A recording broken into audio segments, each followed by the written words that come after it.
زندگی کیسے گزارنی ہے، میرے نبی کی زندگی کا دوسرا رخ کہ بطور انسان زندگی کیسے گزارنی ہے، مرد عورت ہے زندگی کیسے گزارنی ہے۔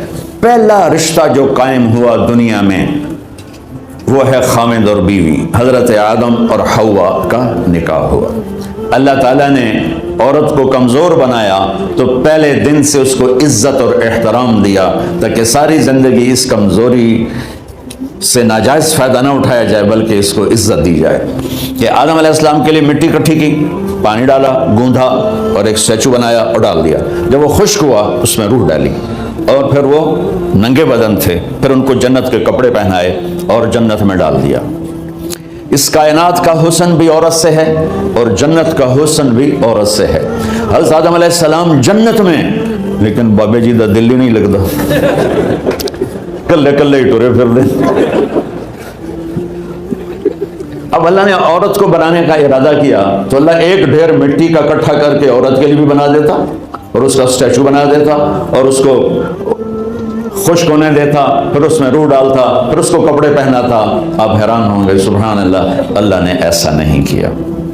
آدم علیہ السلام سوئے، آنکھ کھلی تو دیکھا ایک خوبصورت حسین عورت۔ یہ بات اکثر لوگوں کو معلوم ہوگی کہ یوسف علیہ السلام دنیا کے حسین ترین انسان تھے، اور یہ بات شاید کسی کو معلوم نہیں ہوگی کہ دنیا کی سب سے حسین خوبصورت عورت حضرت حوا ہے۔ حوا جن پر بڑھاپا آیا ہی نہیں، 1000 سال کے قریب زندگی گزاری، بڑھاپا نہیں آیا۔ حضرت آدم اور حوا قریب قریب عمر تھی۔ حضرت آدم کی عمر تو کتابوں میں مل جاتی ہے 1000 برس، لیکن حضرت حوا کی عمر کتنی تھی یہ کہیں پڑھنے کو ملا نہیں، اس لیے میں اندازہ کرتا ہوں کہ قریب قریب ہوگی۔ بڑھاپا نہیں آیا، بیماری نہیں آئی،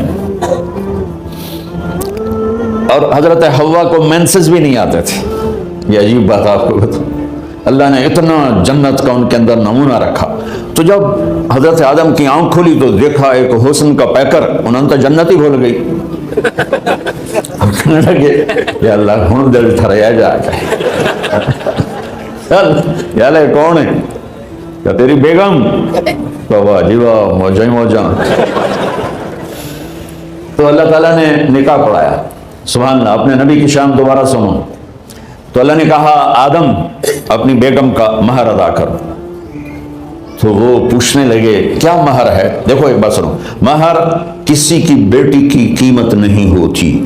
$1 ہو یا $1 ٹریلین ہو، بیٹی کی کوئی قیمت نہیں ہوتی۔ یہ ایک نشان ہے کہ اس بچی پر اب یہ جو خامد ہے وہ موت تک خرچہ اس کے ذمہ ہے، بیوی کے ذمہ خرچہ نہیں ہے۔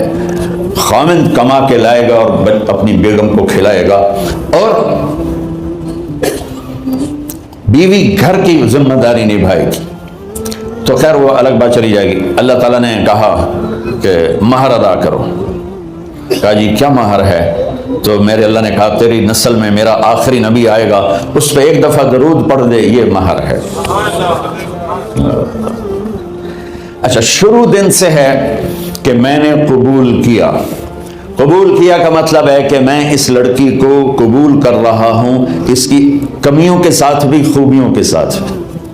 اور جب لڑکی کہتی ہے سائن کرنا قبول کیا ہے، یا زبان سے کہے قبول کیا ہے، تو یہ اس بات کی گارنٹی ہے کہ میں نے اپنے اس لڑکے کو خامد ہونے کے طور پہ قبول کیا، اس کی کمیوں کے ساتھ بھی، اس کی خوبیوں کے ساتھ بھی۔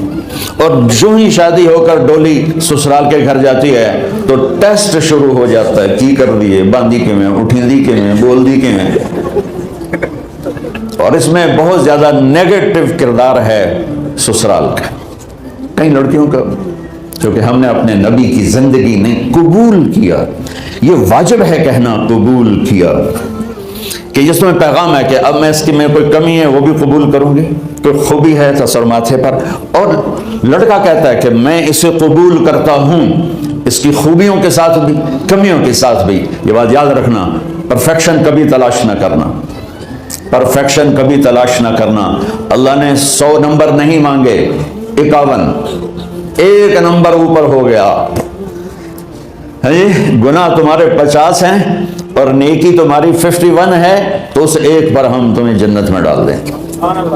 اب کوئی خامد اپنی بیوی میں پرفیکشن دیکھنا چاہے، بیوی اپنے خامد میں پرفیکشن دیکھنا چاہے، ساس سسر اپنی بہو میں، ساس سسر اپنے داماد میں، بھائی اپنے بھائی میں، ماں باپ اپنی اولاد میں، اولاد اپنے ماں باپ میں، جہاں یہ نظر ہوگی تو وہاں لڑائی ہوگی۔ کمیوں کے ساتھ قبول کرو۔ قبول کا لفظ اتنا واجب ہے تو ڈر تو پھر بیٹھ گئی نا۔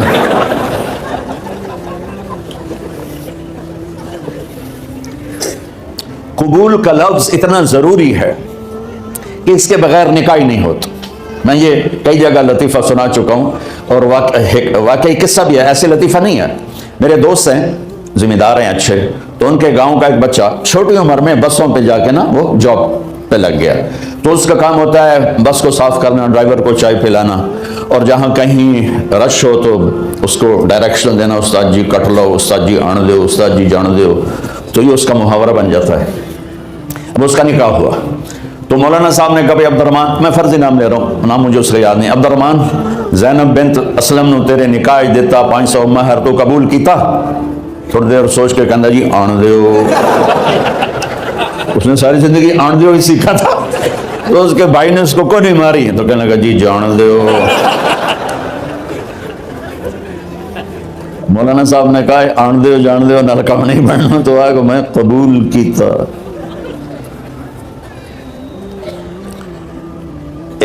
یہ بھی صحیح واقعہ سنا رہا ہوں۔ ایک نوجوان نے بیوی کو 3 طلاق دے دی کٹھی، اب ہو گیا پریشان، مولانا صاحب کے پاس گیا، کوئی میرے جیسا ہوگا، مولانا صاحب 3 طلاق دے بیٹھا، کوئی مسئلہ کا حرام؟ کہا جی کوئی رستہ حرام، کوئی گنجائش حرام۔ اس نے جیب سے موٹا سا لفافہ نکالا اور مولانا کے جا نماز کے نیچے ڈال دیا کہ مولانا صاحب کوئی گنجائش، کہ ہوں تو سوچنا ہی پوے کی آکھیا آئی تو اپنی بیگم نو؟ اس آکھیا جی میں آکھیا ہی 3 طلاق، مبارک ہوئے طلاق نہیں ہوئی۔ میں کہا جی او کیوں ہے؟ کہ او جڑا ایک طلاق ہے عربی دا لفظ، اس سے چکھنا پمدا ہے طلاق۔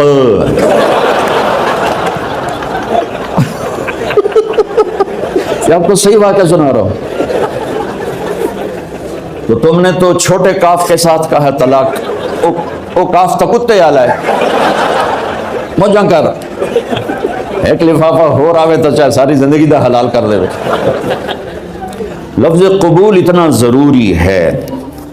تو میرے نبی نے 11 شادیاں کی، اللہ کی قسم شوق کی نہیں تھی۔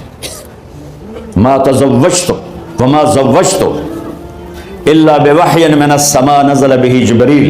کہ لوگوں سن لو میری بات غور سے، مجھے عورت کی کوئی رغبت نہیں ہے، میں نے جہاں شادی کی، جہاں بیٹی کی شادی کی، پہلے اللہ نے آسمان سے جبریل بھیج کے حکم دیا، پھر میں نے قدم اٹھایا۔ تو پہلا رشتہ خامند اور بیوی ہے جو اس کائنات میں جڑتا ہے، یہ دنیا کا سارے رشتوں میں نمبر 1 رشتہ ہے، سب سے خوبصورت رشتہ ہے، سب سے اہم رشتہ ہے، سب سے بڑا رشتہ ہے۔ والدین کے لیے چند آیات ہیں، اولاد کے لیے چند آیات ہیں، بہن بھائیوں کے لیے چند آیات ہیں، خامند اور بیوی کے لیے سینکڑوں آیات ہیں، سینکڑوں۔ تو اگر آپ اپنے گھروں میں کامیابی دیکھنا چاہتے ہو، اپنے گھر کو ہاؤس کی بجائے ہوم دیکھنا چاہتے ہو، خوشی کا اگر آپ اسے گہوارہ بنانا چاہتے ہو، اللہ کی قسم ڈگریوں سے نہیں ہوگا، محبت سے ہوگا۔ میرے نبی سے پوچھا گیا یا رسول اللہ اسلام کا سب سے مضبوط عمل، نہیں میرے نبی نے سوال کیا، بولو بھائی اسلام کا سب سے مضبوط عمل کیا ہے؟ صحابہ نے کہا نماز۔ نہیں سبحان، ابھی میں نماز کی کتنی اہمیت بتا چکا۔ انہوں نے عرض کیا جہاد، آپ نے فرمایا نہیں۔ تو صحابہ نے عرض کیا روزہ، آپ نے فرمایا نہیں۔ اللہ اکبر۔ یا رسول اللہ حج، آپ نے فرمایا نہیں۔ تو سارے صحابہ حیران ہو گئے، یا رسول اللہ نماز، جہاد، روزہ، حج، تو پھر کیا ہے؟ اب سننا سارے بہن بھائی، استراد، بچے بچیاں، آپ نے فرمایا اسلام کا سب سے مضبوط اور بڑا عمل ہے آپس میں اللہ کے لیے محبت کرنا۔ اگر آپ اپنے گھروں میں حسن دیکھنا چاہتے ہو تو ایک دوسرے سے محبت کرو، اظہار محبت کرو، اور محبت کے پیدا ہونے کے لیے بہت ساری چیزیں ہیں، لپیٹ کے دو میں کر دیتا ہوں، دو میں۔ بیوی کی خوبی دیکھو، کمی نہ دیکھو، خاوند کی خوبی دیکھو، کمی نہ دیکھو، پہلی بات۔ دوسری بات، اس زبان سے زہر نہ اگلو محبت کے پھول، اس زبان سے کڑوے جملے نہ ہوں، طنز نہ ہو، ٹانٹنگ نہ ہو، بیزن نہ کرو، انسلٹ نہ کرو، تو آپ کے دل جڑ جائیں گے۔ یاد رکھو، شکلوں سے زندگی آباد نہیں ہوتی، زندگی اخلاق سے آباد ہوتی۔ تو اپنے گھر سے ٹانٹنگ نکال دو۔ نہ کہا کا مطلب ہے بارش کا زمین میں جذب ہو کر یکجان ہو جانا، دو زندگیوں کا محبت میں جذب ہو کر یکجان ہو جانے کو نکاح کہتے ہیں۔ نہ کہا آنکھوں میں نیند کا اتر کے سلا دینا، نہ کہا خاوند اور بیوی کا ایسی محبت دینا کہ چین کی نیند آ جائے، نہ کہا اعتماد کرنا، بھروسہ کرنا، خاوند بیوی پہ بھروسہ کرے، بیوی خاوند پہ بھروسہ کرے۔ اے نوے لوک لوک کے فون چیک ہو رہے ہوئے، کال کتنے کی تھی، کال کتنے کی تھی۔ عزت دو، اعتماد کرو۔ چوتھا مطلب درخت کا چھاؤں بنا دینا، نہ کہا میاں اور بیوی، خاوند اور بیوی کا محبت کی ایسی چھاؤں بنانا کہ اس کے نیچے اولاد کا پودا خوبصورتی سے پیدا ہو سکے۔ نہ کہا، صرف لفظ لکھا کا مطلب بتا رہا ہوں، نہ کہا مریض کو، کدھر ڈاکٹر بیٹھے ہیں میرے سامنے بیٹھے ہیں، مریض کو دوا ایسی دینا کہ وہ شفا یاب ہو جائے، آپس کے ایسے تعلق بنانا کہ زندگی کو شفا مل جائے۔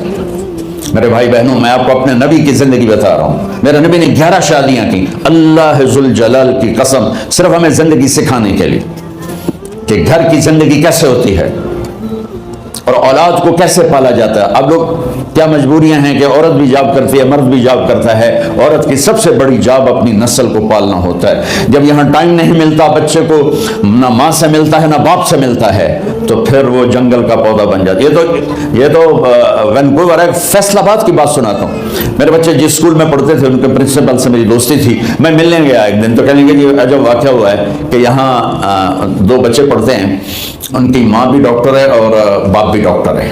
تو وہ دونوں آئے ہیں میرے پاس کہ ہمارے بچوں نے 3 دن ہو گئے ہیں گھر میں کھانا نہیں کھایا، تو ہم پریشان ہیں، ہمیں بتاتے نہیں، کائنڈلی آپ پوچھ کے بتائیں کہ وہ کھانا کیوں نہیں کھا رہے۔ ایک باری کر کے بھی دکھا دو۔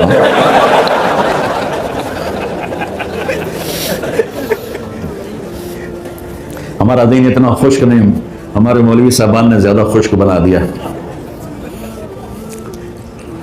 تو انہوں نے دونوں بچوں کو بلایا، سننا سارے فیملیز بیٹھے ہو جہاں میں فیملی کی زندگی کو فوکس کر کے نبی سے جوڑ کے بتا رہا ہوں، طارق جمیل کے تجربے نہیں بتا رہا۔ دونوں بچوں کو بلایا، بیٹا آپ کھانا کیوں نہیں کھا رہے؟ کہا جی ہم اپنے ممی اور بابا کے سامنے نہیں بتائیں گے۔ تو انہوں نے دونوں کو باہر بٹھا دیا، پھر پوچھا اب بتاؤ کیا مسئلہ ہے؟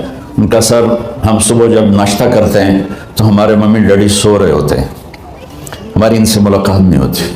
جب ہم اسکول سے واپس آتے ہیں تو ممی ڈیڈی اپنے میڈیکل کالج میں ہوتے ہیں، ہاسپٹل میں ہوتے ہیں، تو ہمیں ان کو دیکھنے کا موقع نہیں ملتا۔ شام کو جب ہم کھانا کھاتے ہیں تو یہ دونوں اپنے پرائیویٹ کلینک میں ہوتے ہیں، تو ہم ان کو دیکھ نہیں پاتے۔ پورا ہفتہ گزر جاتا ہے، ہمیں ماں باپ کی شکل نظر نہیں آتی۔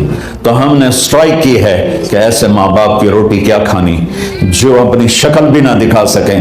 تو اس لیے ہم نے کہا ہم نے بائیکاٹ کیا ہے، گھر میں نہیں کھانا ہے۔ تو ایسی لائف مت بناؤ۔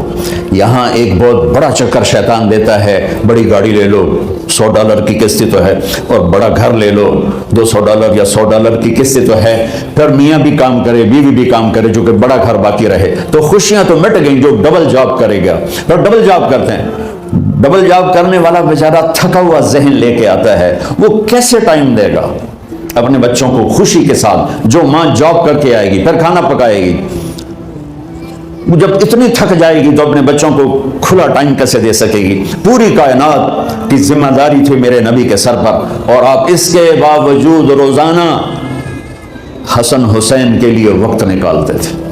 اور انہوں کو آ کر کوئی لیکچر نہیں، دیکھو ماں باپ سے ایک بات کرتا ہوں، لیکچر تھوڑا دو، محبت زیادہ کرو، یہ نہ کرو، یہ کیوں کیا، یہ کرو، یہ کرو، یہ چھوڑ کر صرف سینے سے لگاؤ، پھر محبت دو، کمیوں سمیت بچوں کو قبول کرو، ان کی زندگی تبدیل ہو جائے گی۔ اتنے بڑے نبی، اتنی بڑی ذمہ داری اور اتنا درد سینے میں کہ آپ کے سینے سے ایسے ابلنے کی آواز آتی تھی جیسے ہانڈی ابلتی ہے. اس کے باوجود آپ روزانہ کہتے این اللقا، میرے شرارتی بچے کدھر ہیں. تو وہ بھاگے بھاگے آتے. دیکھو میں فزیکل کر کے بتاؤں گا تاکہ آپ کو پتہ چلے زندگی کیسے گزر. کہ میرے شرارتی بچے کدھر ہیں. 7 بر اعظم کی ذمہ داری ہے. اور تھوڑی چھوٹیاں چھوٹیاں جابن تو تسی کہتے ہو بزی بڑے ہیں، بزی بڑے ہیں. میرے نبی پہ 7 بر اعظم کے انسانوں کی ذمہ داری ہے اور آخری آنے والے انسان تک کی ذمہ داری ہے. اس سے بڑی جاب کس کی ہوگی کائنات میں. اور پھر آپ روزانہ آتے ہیں این اللقا، میرے شرارتی بچے کدھر ہیں. تو حسن حسین بھاگے بھاگے آتے. آپ ان کے لیے یوں ہو جاتے تھے، آؤ بھائی میری کمر پہ چڑھ جاؤ. اپنے نبی کی عظمت کو جانو کہ انہوں نے زندگی کیسے سکھائی. چاند کے 2 ٹکڑے کر دینا کوئی معمولی بات ہے، آسمان چیر کے چلے جانا معمولی بات ہے، ایک زندگی سکھا کے جانا سب سے بڑی بات ہے. کتنی اولادیں برباد ہو گئی ماں باپ کی وجہ سے، کتنے گھر اجڑ گئے ساس سسر کی وجہ سے، کتنے گھر اجڑ گئے لڑکی کے بدتمیز ہونے کی وجہ سے، کتنے گھر اجڑ گئے لڑکے کی شرابی اور باہر کی گندگی کی وجہ سے. زندگی سیکھو. یہ اتنے بڑے نبی ہو کر آپ یوں ہو رہے ہیں جیسے میں نے آپ کو کر کے دکھایا. دونوں کو اوپر بٹھا لیتے اور کمرے میں چکر لگاتے تھے، پھر یوں کر کے پوچھتے تمہارا اونٹ کیسا ہے. سبحان اللہ. پھر دونوں کو اتار دیتے اور اپنی نواسی زینب جن کو حضرت علی کی وراثت ملی، کس کی؟ علم کی، فصاحت اور بلاغت کی، ان کو کمر پہ بٹھا لیتے اور اکیلی زینب کو پورے گھر میں چکر لگواتے تھے. اور بھی دکھ ہیں زمانے میں محبت کے سوا، راحتیں اور بھی ہیں وصل کی راحت کے سوا. کیا صرف کمانا ہی کام ہے؟ ادھار کی زندگی سے بچو، خوش و خرم رہو. اس کو قسط دینی ہے، یہ قسط دینی ہے، یہ قسط دینی ہے، یہ دینی ہے. سر میں درد نہیں ہوگا تو اور کیا ہوگا. تو آپ اتنے بڑے عظیم ہو کر وقت نکال رہے ہیں. اور حضرت ابو ہریرہ فرماتے ہیں میری آنکھوں نے دیکھنا سارے کہ آپ نے کبھی حسن کبھی حسین یہاں جیسے مائیں کرتی ہیں ادھر کھڑا کیا ہوا ہے اور جھولا جھولا رہے ہیں ایسے، اور ان کے دونوں ہاتھ پکڑ کر کہہ رہے ہیں آ جاؤ اوپر، آ جاؤ اوپر، آ جاؤ آگے پہاڑی ہے، اوپر آ جاؤ آگے پہاڑی ہے. تو ایسے ایسے آتے اور اوپر آؤ وہ یہاں جاتے، آگے آؤ وہ یہاں آ جاتے، آگے آؤ وہ یہاں آ جاتے. تو پھر آپ یوں ہو جاتے، آگے آؤ تو چڑھتے چڑھتے یہاں آ جاتے، یہاں وہ یہاں آ جاتے. تو آپ ان کے ہاتھ فکس کر کے آگے بڑھ کر ان کے ہونٹوں کا بوسہ لیتے اور کہتے یا اللہ میں ان سے پیار کرتا ہوں، تو بھی ان سے پیار فرما. بھائیو اللہ کی قسم پیسے سونے چاندی سے زندگی میں خوبصورتی نہیں آتی، نبی کی غلامی سے زندگی میں خوبصورتی آتی ہے. اتنے بڑے نبی ہیں اور حضرت عائشہ سے کہہ رہے ہیں دوڑ لگائیں. یا کسی مولانا سے پوچھو اپنی بیوی سے کبھی کہا کہ دوڑ لگائیں، الٹا سوٹا لے آتے کھل ہو جائے گا. عائشہ دوڑ لگائیں. اور واپسی کہاں سے ہو رہی ہے؟ دوڑ کہاں لگ رہی؟ جہاد کے سفر سے واپسی ہو رہی. اور آپ نے اپنے صحابہ سے کہا سب آگے چلے جاؤ. جب سارے آگے چلے گئے اور کوئی نظر نہیں آ رہا تو ہم نے کہا عائشہ آؤ دوڑ لگائیں. تو حضرت عائشہ کہتے ہم نے دوڑ لگائی تو میں آگے نکل گئی لیکن ابھی پیچھے رہ گئے.